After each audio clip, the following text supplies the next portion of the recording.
নাহিদ তোমাকে হাজার কোটি মুবারকবাদ, শুকরিয়া এবং দোয়া দিচ্ছি যে তুমি জাতির এক পয়সাও নষ্ট করেছো এমন কোন রিপোর্ট আসে নাই, আলহামদুলিল্লাহ।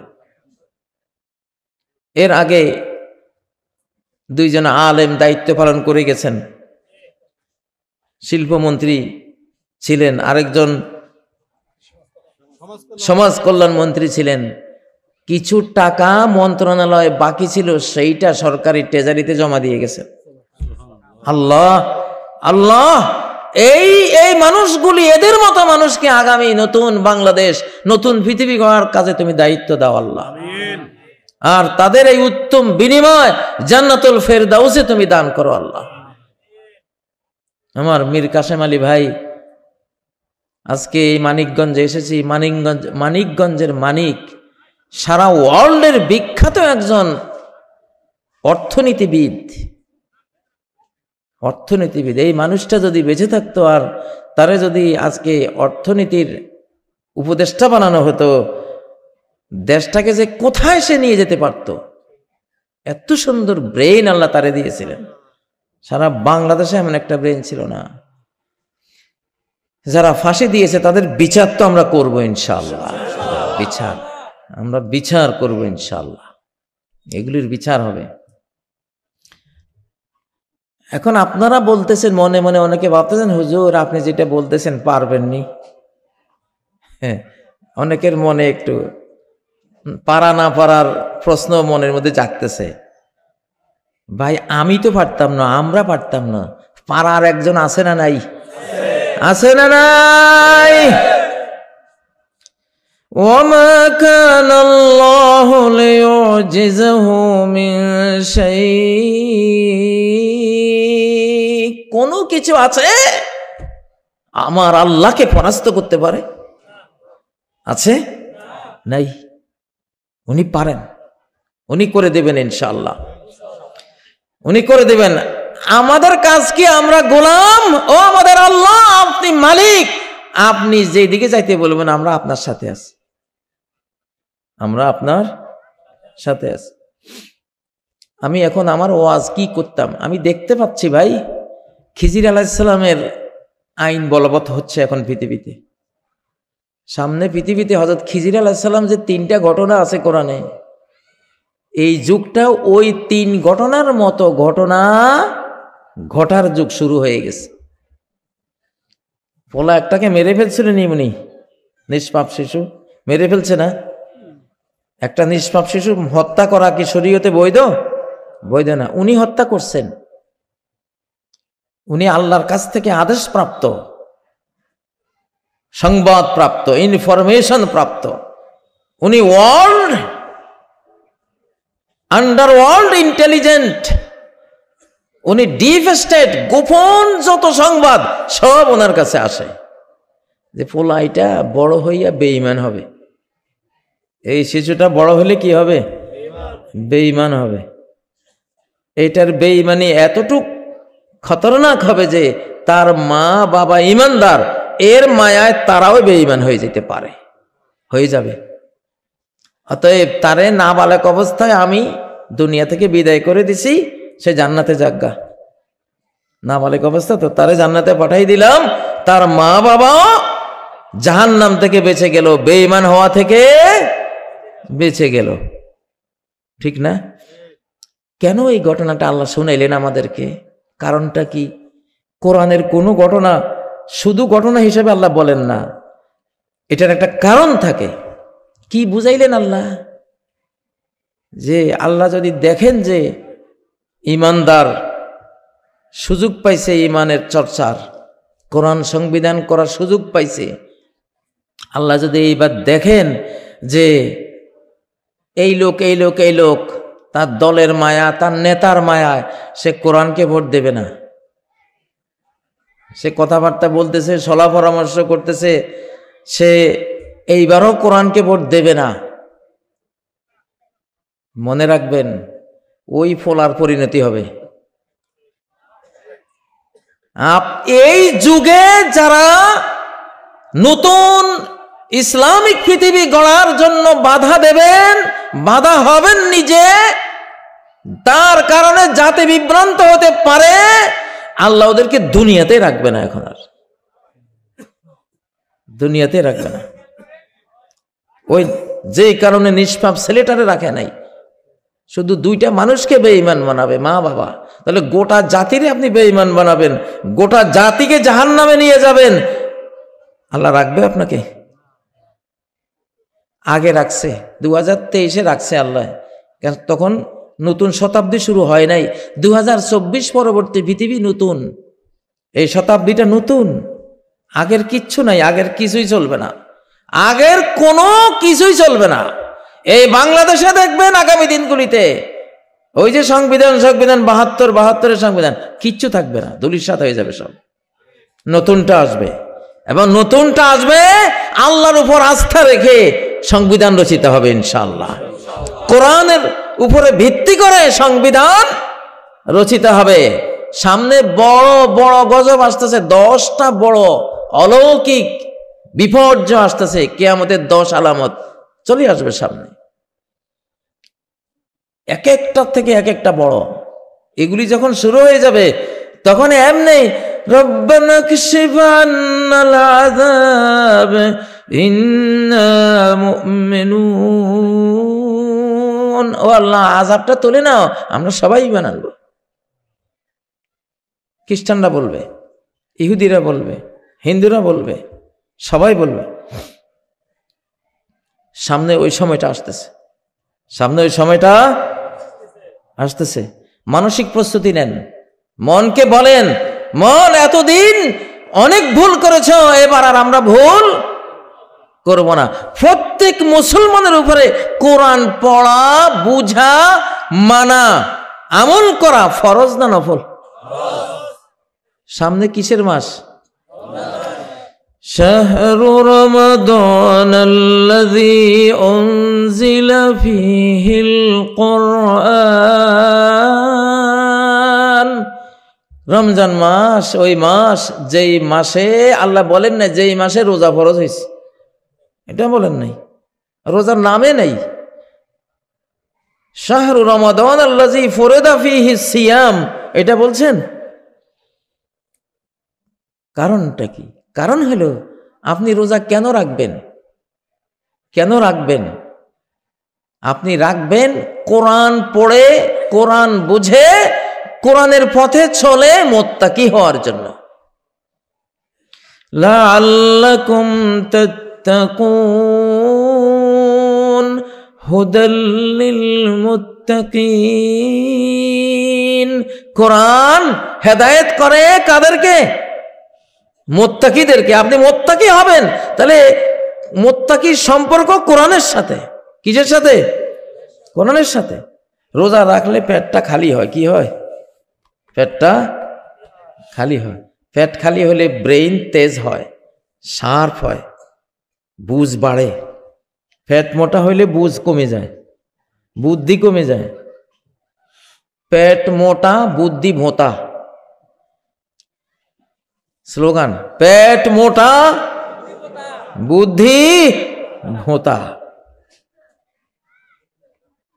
অতএব আসমানি কোন কিতাব পেট খালি না করে একজন নবীও পায় নাই। পেট খালি না করে একজন নবীও আসমানি কিতাব পায় নাই। সমস্ত আসমানি কিতাব পেট খালির যে রোজা, যে মাস রমজান মাস, সমস্ত আসমানি কিতাব, এই কোরআনও নাজিল হয়েছে কোন মাসে? ইন্না আনজালনাহু ফি লাইলাতিল কদর, আমি একে নাজিল করেছি কদরের রাতে। কদরের রাত কি? জানুয়ারি মাসে না শাবান মাসে? রমজান মাসে। কোন মাসে? রমাদান মাসে। পেট খালি করতে হবে। পেট খালি না করলে কোরআন বুঝবেন না। পেট খালি না হলে কোরআন বুঝবেন না। পেট ভরা থাকলে ঘুম আসে। কি আসে? কাবা শরীফের চত্বরে 3 বেকুব বসছে। 3 বেকুব জালাসাফি ফেনাইল কাবা। 3 ব্যক্তি। 3 ব্যক্তির একজনে কইতেছে, যে কথা তোরা জোরে কইস না, আল্লাহ শুনি ফেলবে। আরেকটা কয় কথা জোরে কইলে উনি শুনবে, আস্তে কইলে শুনতো না। উনি যদি এত দূর থেকে কথা শুনে, আমাদের কথা জোরে কইলেও কদ্দূর যাবে, তা এত উপর থেকে যদি উনি জোরে কইলে শুনে, আস্তে কইলেও শুনে। এটা নিয়ে ঝগড়া লাগছে। এখন এই লোকগুলি কেমন? নবীজি বলছেন কাসীরাতুন শাহমু বুতুনিহিম কালীলাতুন ফিকহু কুলুবিহিম, এদের পেটে চর্বি অনেক। পেটে কি চর্বি অনেক। কাসীরাতুন শাহমু বুতুনিহিম, পেটের মধ্যে অনেক চর্বি, পেট বড় মোটা। মোটা পেটওয়ালা মানুষ এখন পৃথিবীতে অনেক। তার মানে কোরআন ঢুকতো না, তোমার পেটে তো চর্বি ঢুকাই দিয়েছে, কোরআন ঢুকবো কেমনে? চর্বি কমাও। কালীলাতুন ফিকহু কুলুবিহিম, এই জন্য তাদের হার্টের বুদ্ধিটা কম। এখানে একটা ব্রেইন আছে, আমাদের যে হৃৎপিণ্ড, এখানে আরেকখান ব্রেন আছে। প্রত্যেকটা মানুষের দুইটা ব্রেন। কয়টা ব্রেন? একটা মাথায়, একটা হার্টে। সুবহানাল্লাহ। কোরআন বলছে 1400 বছর আগে।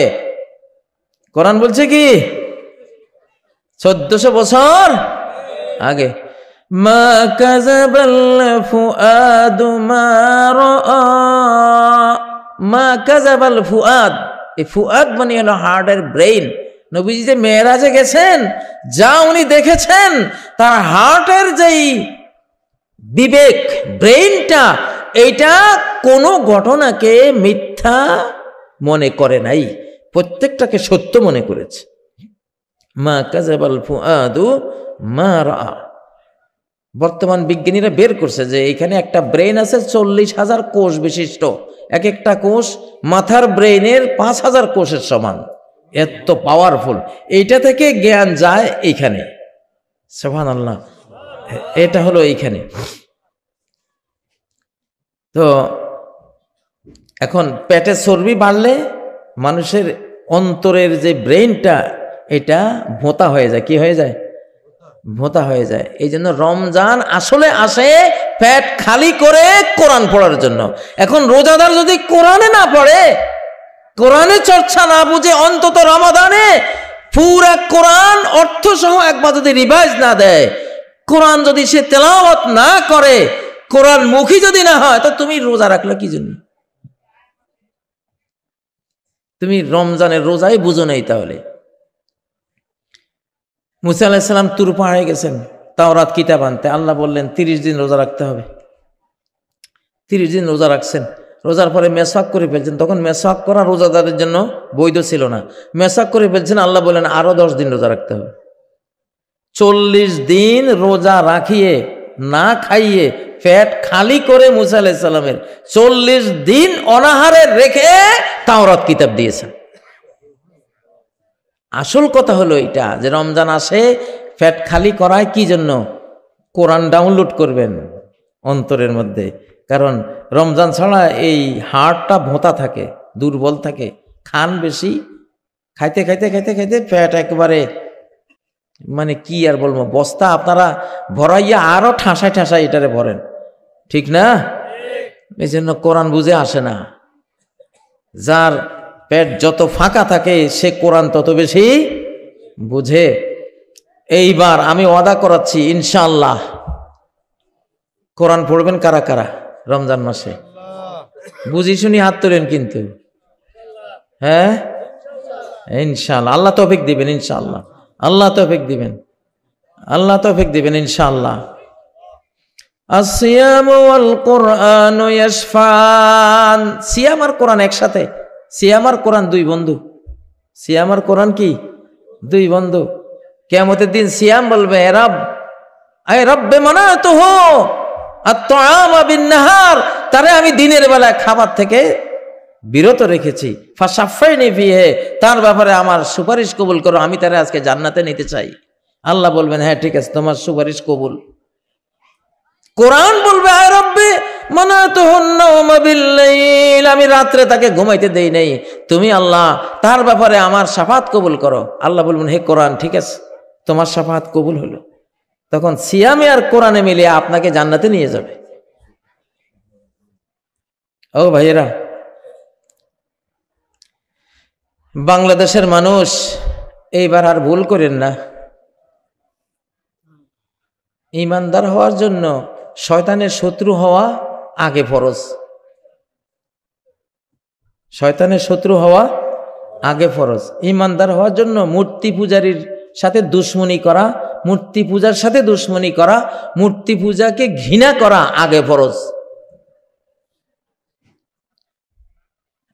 আগে মূর্তি পূজাকে ঘৃণা করতে হবে। কি করতে হবে? মূর্তি পূজার সাথে দুশ্মনী ডিক্লার করতে হবে আল্লাহর কাছে, যে আমি মূর্তি পূজার সাথে, শিরিকের সাথে আমার কোনো সম্পর্ক নাই। বাংলাদেশের জন্য এটা খুব সহজ। ভারতের সাথে দুশ্মনী করলেই আলহামদুলিল্লাহ আপনি মূর্তি পূজার সাথে দুশ্মনী করার শর্ত পূরণ করে ফেললেন। ভারতের যে শত্রু হে বাংলাদেশের বন্ধু, ভারতের যে বন্ধু সে বাংলাদেশের শত্রু। সাপ কথা ভাই, সাপ কথা। এই কথাটা আকাশ থেকে পাশ হওয়া কথা। ভারতের বিরুদ্ধে একসময় ভারত আক্রমণ করবে, ভারতের বিরুদ্ধে যারা যুদ্ধ করবে এরা জাহান্নাম থেকে মাফ, জাহান্নাম থেকে মুক্ত আল্লাহ করে দিয়েছেন, ঠিক না? তাহলে ভারতের বন্ধুকেও বাংলাদেশের বন্ধু হইতে পারে? অসম্ভব, এটা হবে না। কারণ ভারত এই প্রমাণ 53 বছরে দেয় নাই, 1947 থেকে পর্যন্ত দেয় নাই। আমাদের সমস্ত নদীর বুকে বুকে বাঁধ দিয়া নদীগুলিরে খুন করেছে কে? তারা। নদী মাতৃক বাংলাদেশে নদী হত্যাকারী কি আমাদের বন্ধু হবে? আমরা নতুন বাংলাদেশ গড়তে হলে বাংলাদেশ প্রেমিক চাই। বাংলাদেশে বসে ভারত প্রেমিক হবেন এইটা আমরা চাই না, এটা আমরা দেব না ইনশাআল্লাহ, ঠিক না কথা? ও ভাইয়েরা, আসমান বড় খেপা, আসমান বড় খেপা। এখন আর আগের ওই সমস্ত তন্ত্র মন্ত্র, মূর্তি পূজা, ব্যক্তি পূজা, বাবা পূজা, দল পূজা, নেতা পূজা এগুলি চলবে না। নেতায় ভুল করলে ভুল ধরাই দিবেন, সমালোচনা করবেন যে আপনি এটা বলতে পারেন না, এটা বলার অধিকার আপনার নাই। পীর সাহেব ভুল করলে ওনাকে টুকে দিবেন, কাজী সাহেব ভুল করলে কাজী সাহেব হুজুর এটা আপনি ভুল বলেছেন, এটা ঠিক না, জানাই দিবেন যে এটা তো কোরআনের খেলাফ, হাদিসের খেলাফ, ঠিক কিনা? আমরা এমন একটা বাংলাদেশ গড়ব ইনশাআল্লাহ। সেই বাংলাদেশ কতটা সুন্দর হবে আপনারা দেখবেন। সেই বাংলাদেশের সীমানা এত ছোট থাকবে না, বিশাল হবে ইনশাআল্লাহ। এখন ভাই ডিক্লার আছে যে গোটা পৃথিবী মুসলমানদের হাতে আসবে।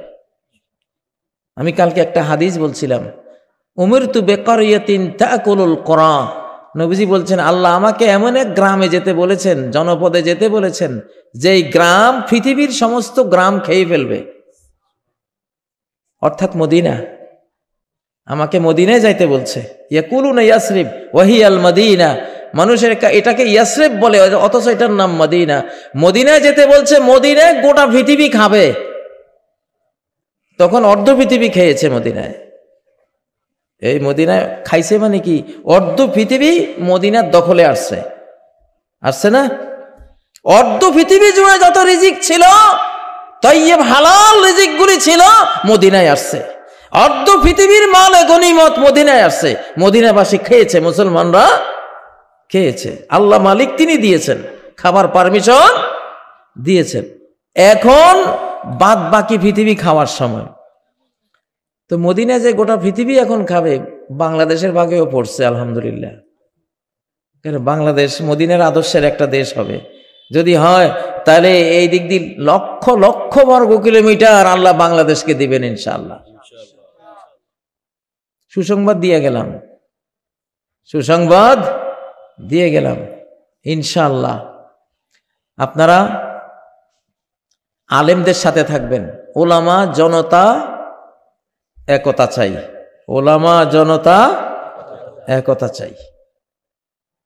আলেমদের সাথে থাকবেন। আলেমদের সাথে থাকলে আলেমরা যাবে জান্নাতে, আপনারা কই যাবেন? আপনারাও ইনশাআল্লাহ জান্নাতে যাবেন। আমরা মসজিদ ভিত্তিক রাষ্ট্র সমাজ বানাবো। মসজিদ ভিত্তিক রাষ্ট্র সমাজ।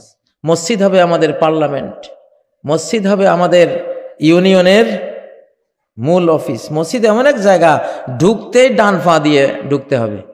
তার মানে এখানে বামপন্থী কোনো কাজ চলবে না। চলবে? মসজিদে গিয়ে বিড়ি খাওয়ার সাহস কারো আছে? হ্যাঁ, মসজিদ এমন একটা জায়গা, এখানে ঢুকলেই অর্ধেক আপনি ইসলাহ হয়ে যাবেন, সংশোধন হয়ে যাবেন। যদি বলা হয় এই তুমি এই জিনিসটা করছো কিনা, মসজিদের মিম্বারে বসে কসম করে কইতে হবে, হুজুর মাফ করে না, আর যাই কর অন্তত এই কথাটা কই না, আমি পারবো না। ভয় পায় না? এইবার নেতা করে মসজিদে বসাবো ইনশাল্লাহ। তো মসজিদে যাইতে হলে তো আগে ওযু করতে হবে, কারণ মসজিদে গেলে তাহিয়াতুল মসজিদ 2 রাকাত পড়তে হয়। তাহলে এমন অফিস, যে অফিসে ঢুকে বিড়ি খাইতে খাইতে, ঠিক না? তো তুমি বিসমিল্লাতে শুরুতেই যদি একটা অফিস উদ্বোধন করে বিড়ি দিয়া, এরপরে কি করবা? তুমি কি করছো অতদিন? আমরা দেখছি না সব। আমি যে প্রথম হাদিসটা পড়ছিলাম, যে প্রথম যারা একটা জিনিস বানায় কিয়ামত পর্যন্ত ওইটার উপরে যারা আমল করবে, তুমি তার সওয়াব পাবা।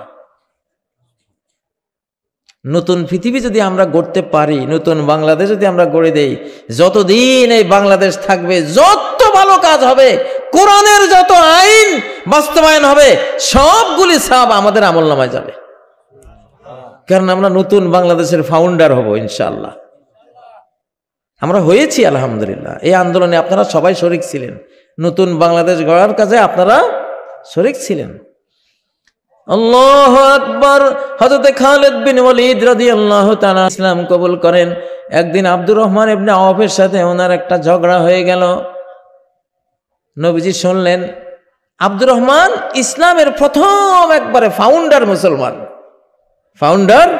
মুসলমান, শুরু থেকে উনি ইসলাম কবুল করেছেন। আর হযরত খালিদ হয়েছেন নবীজির মক্কা 13 বছর, আবার হিজরতের পরে আরো 7 বছর যাওয়ার পরে 7ম হিজরিতে 13 আর সাথে কত? 20 বছর পরে হযরত খালিদ ইসলাম কবুল করেছেন। 20 বছর আগে আব্দুর রহমান ইবনে আওফ ইসলাম কবুল করেছেন। ঝগড়া যখন হলো, নবী সাল্লাল্লাহু আলাইহি ওয়াসাল্লাম কি বললেন? হাল আনতুম তারিকুলি আসহাবি, আমার দিকে তাকিয়ে আমার সঙ্গী সাথীদেরকে তোমরা ছেড়ে দিতে পারো না? তাদের সাথে ঝগড়াঝাটি করা থেকে বিরত থাকতে পারো না? ওয়াল্লাহি লাউ আনফাকা আহাদুকুম মিসলা উহুদিন যাহাবা মা বালাগা মুদ্দা আহাদিহিম ওয়ালা নাসিফা। তোমরা হে খালেদ, আজকে 7ম হিজরিতে যারা ইসলাম কবুল করেছো, উহুদ পাহাড়ের সমান যদি স্বর্ণ আল্লাহর পথে ব্যয় করো, তাহলে আব্দুর রহমানরা 20 বছর আগে প্রথম ফাউন্ডার মুসলমানরা আধা কেজি গম বা তার চেয়েও কম গম যে তারা আল্লাহর পথে দিয়েছিল, 1 উহুদ পাহাড় পরিমাণ স্বর্ণ তাদের আধা কেজি গমের সমান হবে না। আল্লাহু আকবার, আল্লাহু আকবার, লিল্লাহি তাকবীর। প্রথম একটা জিনিস করতে পারার ফজিলতটা তাহলে কত বড়! 1 পাহাড় স্বর্ণ, 1 পাহাড় গম না, নবীজি কি বলছেন? 1 পাহাড় উহুদ পাহাড়ের পরিমাণ স্বর্ণ। এত হাজার হাজার লক্ষ লক্ষ টন স্বর্ণ যদি এখন তোমরা ব্যয় করো, 20 বছর আগে আব্দুর রহমানরা যে আধা কেজির মতো গম ব্যয় করছিল ইসলামের জন্য, তার সমান হবে না। আল্লাহু আকবার, আল্লাহু আকবার। কাবিলে প্রথম হত্যাকাণ্ড ঘটাইছে। কিয়ামত পর্যন্ত যত হত্যা হবে, প্রত্যেক হত্যার প্রধান আসামি কাবিল, তার আমলনামায় ওই পাপ চলে যাচ্ছে। কারণ প্রথম সে দেখাইছে। প্রথম একটা কাজ যদি ভালো হয়, আপনি আকাশে উঠলেন। প্রথম একটা কাজ যদি খারাপ হয়, তাহলে সর্বনাশ করলেন, ঠিক না? পৃথিবীতে প্রথম বিড়ি যে লোকটা খাইছে, কি পরিমাণ বিড়ির গুণা যে ভাই তার আমলনামায় গেছে। কোন কপাল ফোড়া ফোড়া কপাল, এইটা কে জানি খাইছে প্রথম বিড়িটা, কে জানি দেখাইছে। কত ট্রিলিয়ন ট্রিলিয়ন বিড়ি মানুষে বানাইছে আর খাইছে, সবগুলি তার আমল নামায় গেছে। এলাকায় প্রথম কোনো খারাপ কাজ কেউ করবেন না, খারাপ কাজটা নাই। আপনি যদি দেখান, আপনি যদি আনেন, সর্বনাশ করলেন। তাইলে কিয়ামত পর্যন্ত এই খারাপ কাজ যদি আপনার এলাকায় থাকে, কিয়ামত পর্যন্ত আপনার অ্যাকাউন্টে সেই পাপটা চলে যাচ্ছে। যাই হোক প্রিয় বন্ধুরা, এখন প্রথম নতুন পৃথিবী আমরা গড়ব। আমি এই জন্য খুব আমার ভিতরে একটা উৎসাহ, উদ্দীপনা। যত পারবেন এখন ভালো কাজ করবেন ইনশাআল্লাহ। আগামী ইসলামের নতুন পৃথিবী গড়ার জন্য আল্লাহ আমাদেরকে মনোনীত করেছেন, আমাদেরকে আল্লাহ তাআলা সুযোগ দিয়েছেন। সেই জন্য কোরআনের পক্ষে কথা বলবেন যেখানে যাবেন। ভাই এইবার কিন্তু আমরা ধানের শীষ দেখেছি, নৌকা দেখেছি, এইবার আমরা কোরআন দেখব। ঠিক না বে ঠিক? যুক্তি একটা, আর কোনো যুক্তি নেই, আর কোনো যুক্তি নেই। আমি কিন্তু এবার নির্বাচন করব না, আমি কোনো এমপি টেমপি, আমার সেই বয়সও না, আমি এটা করব না, বয়স থাকলেও করব না। কিন্তু আপনাদেরকে শিখাই দিচ্ছি কথা এটা, ধানের শীষ দেখছি, লাঙ্গল দেখছি, নৌকা দেখছি, এবার কি দেখবো? ভাই কোরআনের কথা বল, কোরআনের পক্ষে যারা আছে, কারণ একটা কইলে আবার অন্যরা কইব যে আমরা তো কোরআনের কথা কইতে, তুমি আমাদেরকে বাদ দিলা কেন? ঠিক না? আর যারা লাঙ্গলওয়ালা, ধানের শীষওয়ালা, নৌকাওয়ালা, নৌকা তো এখন নাই রে ভাই, খিজির আলাইহিস সালামে ডুবাই দিছে, ওইটা নাই, বাদ। লাঙ্গল, ধানের শীষ আরো যা আছে ওদেরকে বুদ্ধি দিচ্ছি, তোমরা আলেমদের পিছে যাও, যে ভাই এতদিনে আমরা আমাদের মতো করে চলছি, এবার আর আমরা আমাদের মতো করে চলবো না, হুজুর আলেমরা যা কয় আমরা তাদের লগে আছি নাকি? তাহলে ওরাও বাঁচলো কিনা? আমরা কাউকে বাদ দিতে চাই না, ঠিক না? এইবার আছি কার সাথে?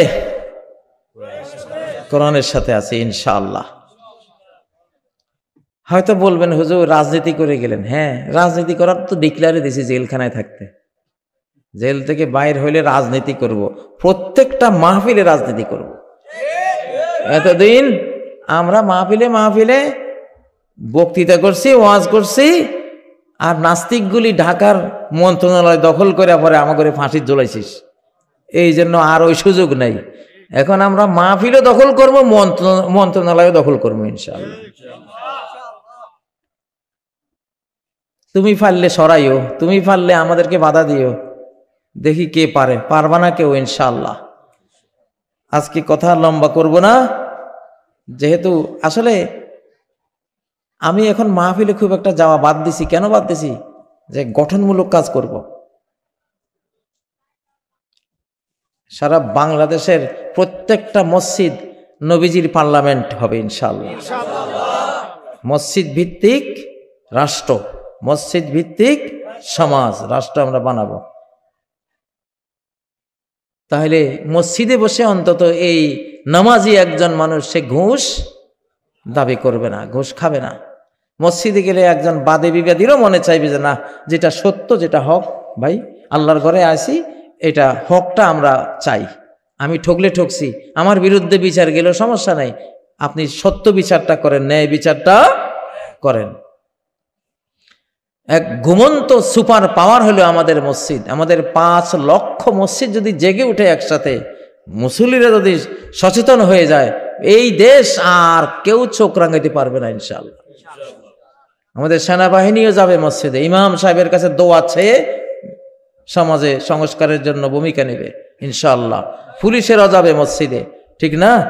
র্যাব যাবে মসজিদে, বিজিবি যাবে মসজিদে। ইমাম সাহেবের কমান্ডে, উনি কি বলেন, আধ্যাত্মিক গুরু হবে ইমাম সাহেবরা, খতিবরা, তাদের কমান্ডে চলবে ইনশাআল্লাহ। আল্লাহ তাআলা আমাদের মানিকগঞ্জের এই মাদ্রাসাকে কবুল করেন, এখান থেকে ইসলামের আগামী দিনের সৈনিক সাহাবীদের মতো আল্লাহ হওয়ার তৌফিক দান করেন, রাতের সন্ন্যাসী দিনের অশ্বারোহী হওয়ার তৌফিক দান করেন। যেই প্রতি 100 জন সাহাবীর মধ্যে 60 জন যুদ্ধের মাঠে শহীদ, আর বাকি 40 জনের শরীর ঝাঁঝরা, আগাতে আগাতে আমরা চাই আমাদের জীবনটা এমন হোক। কারা চান? কারা চান? এই তাকবীর দাও তো একটু জোরে শোন।